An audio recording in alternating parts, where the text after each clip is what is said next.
누구나 나이를 먹지만 누구나 성장하는 것은 아니다. 미국 야구 선수 칠리 데이비스의 말입니다. 제가 과외했던 학생을 다시 만난 날이 있었습니다. 중학생 때 보았던 그 친구는 어느새 대학교 졸업반이 되어 있었죠. 몇 년 만에 만남, 대학에 들어가 계속 공무원 시험 준비만 해왔다고 그랬습니다. 이런저런 이야기를 나누면서 아쉬움이 일었어요. 그 친구는 중학생 때와 똑같았거든요. 더 이상 교복을 입지 않았고 수학 문제집 대신 행정학 개론을 들고 있었을 뿐 고민의 깊이나 경험의 폭이 그대로였습니다. 저는 제가 잘못 본 것이길 바랬죠. 나이가 든다는 말은 성장한다는 말과 동의어가 아닙니다. 우리는 심리학에서 말하는 발달 과업, 이를테면 정체성, 생산성, 친밀감 같은 것들을 완수하면서 성장해 갑니다. 마치 영웅처럼 우리에게는 구해야 하는 우리 몫의 황금 사과가 존재해요. 틀을 깨고 한계에 도전하며 때로는 버팀으로써 그 사과를 따는 겁니다. 해야 할 시기에 하지 않으면 얻어야 할 것들을 얻지 못합니다. 여러분도 지금 성장하고 있기를 바랍니다. 책상에 놓기만 해도 공부하고 싶어지는 365 혼군 캘린더, 해야 할 시기, 얻어야 할 것의 한 대목으로 시작합니다.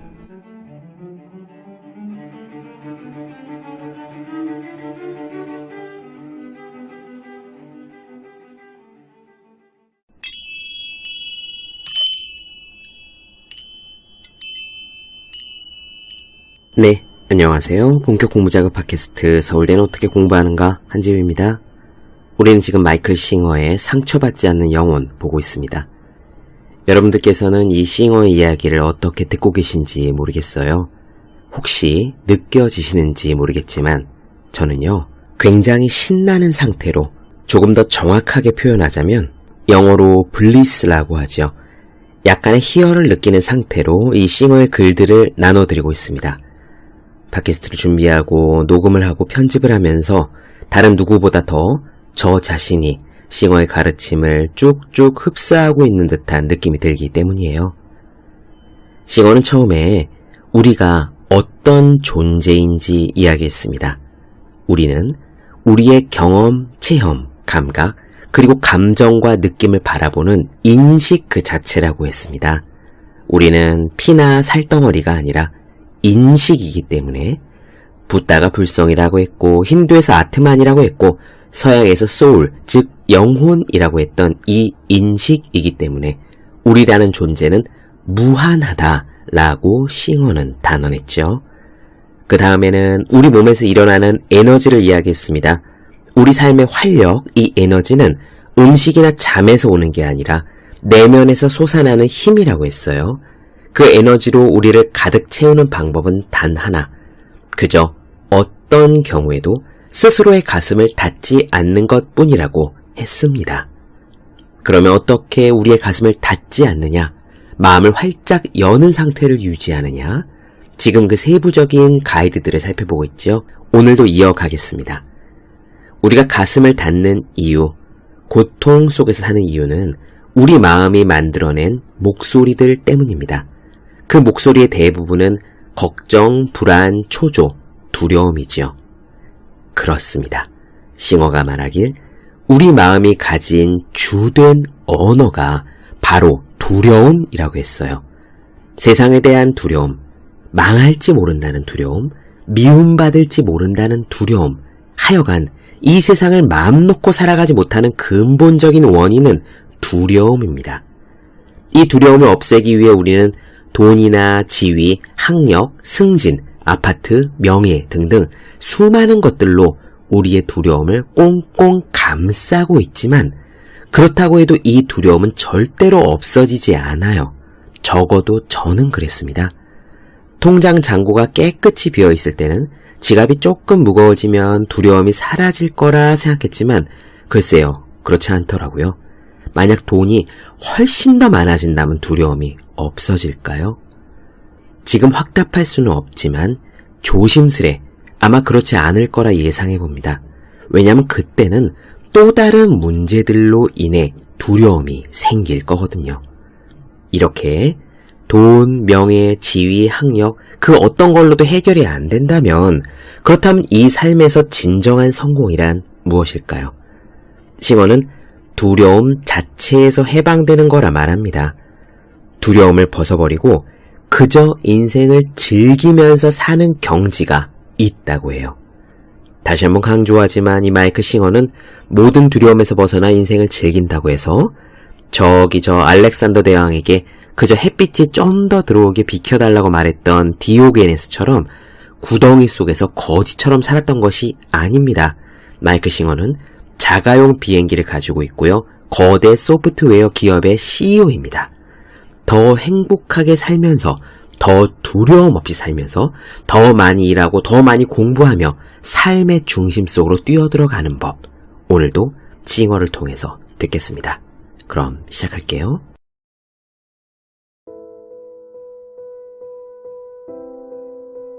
당신은 져야 할 이유가 없는 짐을 날마다 지고 있다. 자신이 완전하지 않아서 실패할지도 모른다는 두려움에 떨고 불안과 초조에 시달린다. 사람들이 나를 비난하고 이용해 먹고 사랑해주지 않을까봐 두려워한다. 이 모든 것이 당신을 엄청난 무게로 짓누른다. 붓다가 인생을 가리켜 고통의 바다라고 했을 때 그것은 바로 이것을 가리킨 말이다. 사람들은 사실 고통스럽지 않은 상태가 어떤 것인지를 한 번도 경험해보지 않았기 때문에 자신이 얼마나 고통스러운지조차 모른다. 이것을 이해하기 위해서 만약에 당신이나 주변의 어느 누구도 건강해 본 적이 한 번도 없다면 어떨지 한번 상상해보라. 모든 사람들이 늘 병을 앓고 있어서 병상을 떠나본 적이 없다면 말이다. 그들은 건강이나 활력이라는 개념을 아예 이해할 수가 없을 거다. 당신의 마음을 이루는 정신과 감정의 에너지에 일어나고 있는 일이 정확히 이것과 같다. 당신의 예민한 마음은 순간순간 끊임없이 고통받는 상황 속으로 당신을 데려다 놓는다. 이 고통을 끝내려면 먼저 자신의 마음이 지금 편안하지 않은 상태에 있구나 라는 걸 깨달아야 한다.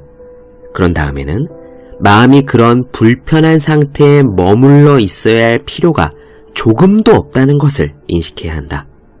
우리의 마음은 건강해질 수 있고 온전해질 수 있다. 마음의 고통을 그저 참고 견디거나 마음을 감싸고 보호해야만 할 필요가 없다는 그 사실을 깨닫는 것만으로도 그것은 하나의 커다란 선물이 된다. 우리는 이렇게 마음을 불안해하며 살 필요가 없다. 하지만 대부분의 사람들은 늘 지금까지 해오던 것처럼 외부의 게임을 더 잘하는 것으로써 내부의 문제를 고쳐보려고 애쓴다. 우리의 내부 문제를 순간 살펴보면 모든 사람들이 저마다 오늘의 이슈라고 할 수 있는 것을 가지고 있다는 것을 알게 될 거다. 그들을 그 순간에 가장 괴롭게 만들고 있는 문제 말이다. 만약 현재의 문제가 약간 시들해지면 다음 문제가 튀어나온다. 다음 문제가 시들해지면 또 그 다음 문제가 튀어나온다. 이것이 바로 우리의 생각이 하고 있는 일이다.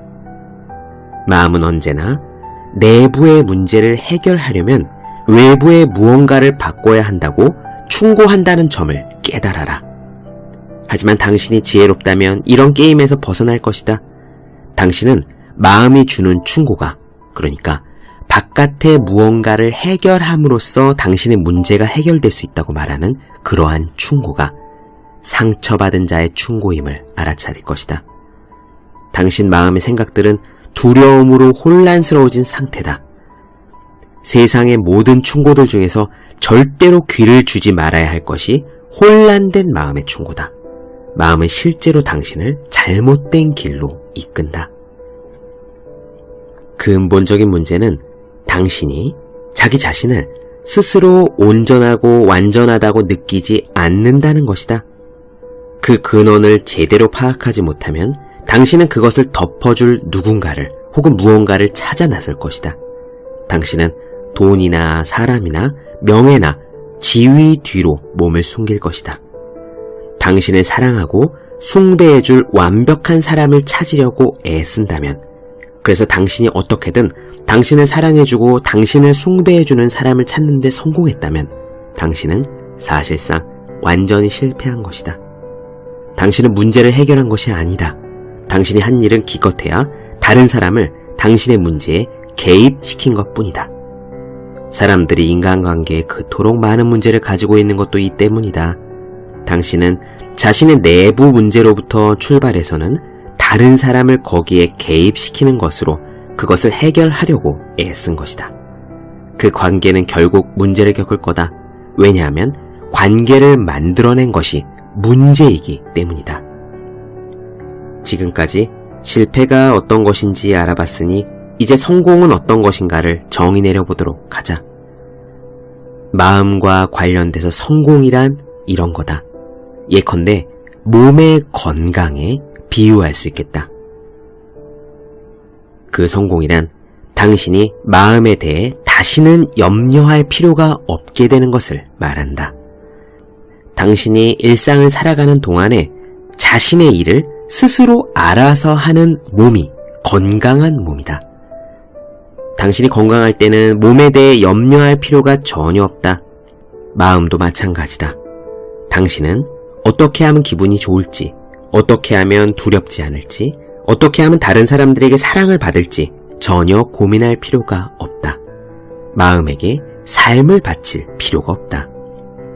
당신은 아침에 일어나서 하루를 생각하면서 오늘은 또 무슨 일이 일어날지 걱정하지 않을 수도 있다. 당신은 하루하루의 삶을 마치 휴가처럼 보낼 수도 있다. 당신은 일이 그리고 공부가 재미있을 수도 있다. 당신은 가족 생활이 재미있을 수도 있다. 그 모두를 그저 즐길 수도 있다. 그것은 최선을 다하지 않는다는 뜻이 아니다. 최선을 다하면서 그것을 그저 즐긴다는 말이다. 당신은 마음의 두려움에서 완전히 벗어난 삶을 살 수 있다. 그 방법만 알면 된다. 흡연을 예로 들어보자. 담배를 끊는 방법을 이해하는 것은 어렵지 않다. 키워드는 끊는다는 것이다. 어떤 방법을 쓰는가는 사실상 중요하지 않다. 그저 끊으면 된다. 담배를 끊는 방법은 입에다가 담배를 가져가는 짓을 하지 않는 것이다. 다른 모든 방법들은 당신에게 그저 도움이 조금 되는 수단들에 불과하다. 만약 당신이 입에다가 담배를 가져가는 일을 중단한다면 담배 끊는 것은 보장된 일이다. 마음의 골칫덩어리를 벗어나는데도 같은 방법을 쓸 수 있다. 마음에게 당신의 개인적인 문제를 해결하라는 임무를 그만 맡겨라. 당신의 마음은 별로 힘이 없다. 세상에 대해 별다른 힘이 없다. 마음은 전지전능하지 않다. 마음은 자연이나 날씨를 바꿔놓을 수 없다. 당신 주변의 사람들과 장소와 상황을 당신의 마음을 통제할 수 없다.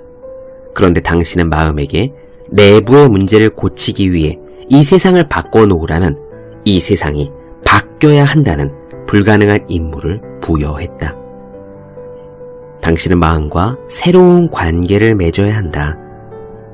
당신의 생각에 세상이 맞아떨어져야 하고 다른 사람들이 말을 들어야 하고 이것은 옳고 저것은 그르다는 식의 충고를 마음이 떠벌릴 때 그것을 귀담아 듣지 말아야 한다. 그것은 담배를 끊을 때와 똑같다.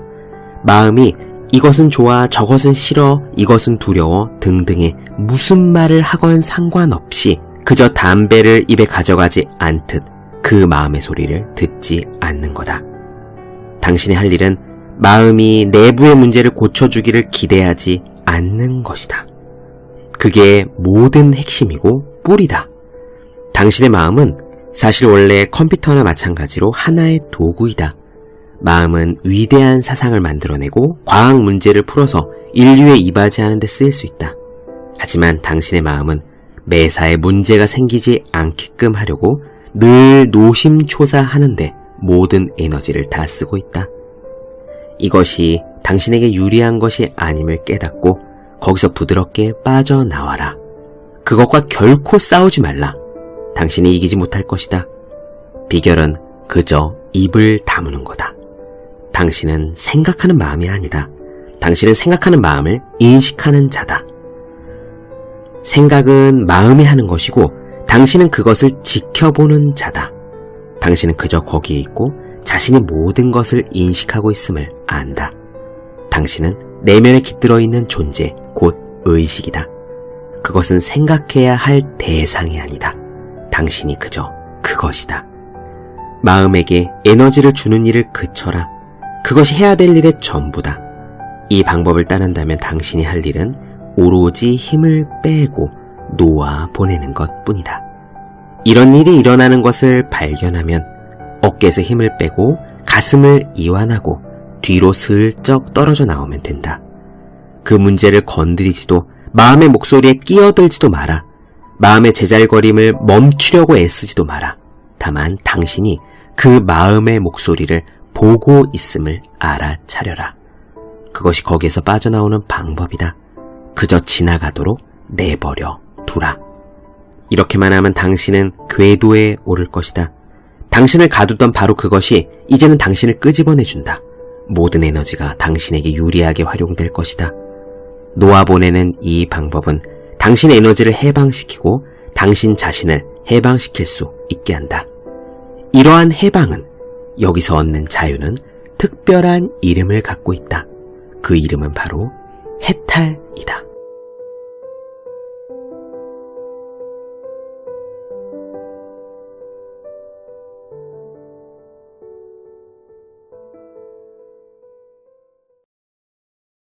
네, 본격 공부작업 팟캐스트 서울대는 어떻게 공부하는가? 마이클 싱어의 상처받지 않은 영혼 나눠드렸습니다. 더 많은 이야기가 궁금하신 분들, 질문사항 있으신 분들은 제 네이버 블로그 생의 즐거운 편지, 다음 카카오 브런치 한주의 브런치, 인스타그램에서 해시태그 서울대는 어떻게 공부하는가, 또 유튜브에서 서울대는 어떻게 공부하는가 검색해주시면 좋겠습니다. 또 혼자 공부하는 사람의 필수품, 왜 이런 책이 지금까지 없었을까?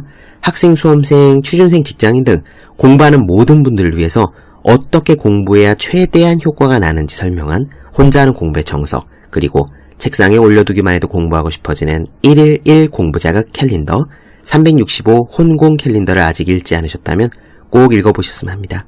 분명 도움이 되실 거예요. 오늘 여기까지 하겠습니다. 전 다음 시간에 뵐게요. 여러분 모두 열심히 공부하세요.